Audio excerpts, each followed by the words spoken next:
हर्ष महाजन जी एक सौदागर की तरह है। हर्ष महाजन जी उस पार्टी को छोड़ के गए जिसको वो अपनी माँ कहते थे।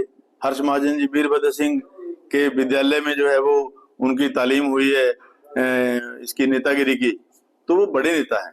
उनको ऐसी बातें शोभा नहीं देती हैं। वो यहाँ आए, उनका स्वागत है, मैं उनका धन्यवाद भी करूंगा। और ऐसे समय में वो ऐसी बातें कर रहे हैं जब हिमाचल प्रदेश में डिजास्टर है, और खुद उन्होंने रोड की बात करी, और जिस रोड से वो गए वो भारत सरकार के सौजन्य से वो बन रहा है, तो वहां उनको आवाज उठानी चाहिए थी। बाकी इस एरिया का हालत उनको पता लगी तो अच्छा होता कि इसकी वकालत करते, और वकालत करके यहाँ पैसा लाएंगे, हम उनका धन्यवाद करेंगे। उन्होंने कोई ऐसा विधायक नहीं छोड़ा। इवन मुख्यमंत्री से भी वो बात करते थे। मैंने एक दिन बैठे बैठे उनसे भी कहा कि सर आप उनसे बात करना बंद कर दीजिए। तो वो जो है कोशिश कर रहे थे, उन्होंने कोशिश की। मेरे घर उन्होंने बोला चाय पीने आना है, तो मैंने कहा स्वागत है आपका। तो चाय पीने आए, उनका प्रस्ताव जो हमने ठुकरा दिया। हम अपनी सरकार के साथ खड़े रहे, और उनका प्रस्ताव ठुकराने के बाद जो है उनको लगा कि जो मैंने वायदा भारत सरकार में भाजपा केंद्रीय भाजपा मंडल से किया था वो पूरा नहीं कर पाए। उन्होंने कहा था मैं सरकार बना के दूंगा, मुझे आप एमपी बनाइए, और वो ना तो सरकार बना पाए और वो एमपी तो बन गए। अब बीजेपी में उनका क्या वो रोल रहेगा वो तो समय बताएगा। तो इस चीज का इस ऐसी बातें करना उनके लिए जो है वो शोभा नहीं देते। बड़े नेता हैं, और वो पैकेज लाए। उन्होंने डेवलपमेंट की कोई बात नहीं की। उन्होंने भारत सरकार से जो हमें पैकेज मिला वो बहुत कम मिला है।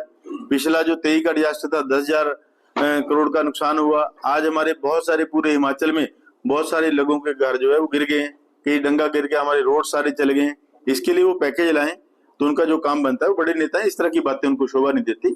और जो कारोबार उन्होंने किया वो अपने आप ही उन्होंने बता दिया कि ये जो विधायकों की मेंबरशिप गई है तो हर्ष महाजन जी के कारण गई है।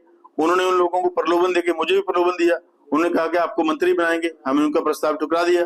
हमने कहा कि जन्मजात से कांग्रेसी हैं और कांग्रेस में जिएंगे, कांग्रेस में मरेंगे। हम हैं पार्टी के साथ, हमने अपनी सरकार को बचाया है, और चट्टान की तरह जो है पार्टी के साथ खड़े हैं, और खड़े रहे हैं और खड़े रहेंगे। और जिस नेता ने उनको बुलाया था, तो मैं तो चाहता हूँ तो वो उनको टिकट दें, चुनाव लड़ाएं, पता चल जाएगा वो कितने पानी में।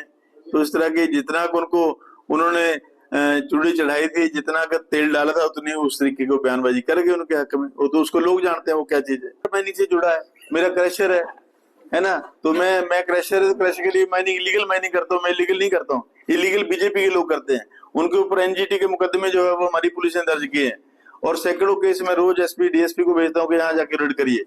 और जो बीजेपी के यहाँ के भाजपा के लोग हैं वो दिन रात माइनिंग में जुटे हुए, वहां से उनका कारोबार गोरखा धंधा चला हुआ है। हम प्रशासन को बोलते हैं कि इनको ठोको चक्के, कर रहे हैं हम लोग काम। Thank you. हमसे जुड़े रहने के लिए हमारे YouTube चैनल को सब्सक्राइब करें और नई वीडियो की नोटिफिकेशन के लिए बेल आइकॉन को दबाएं।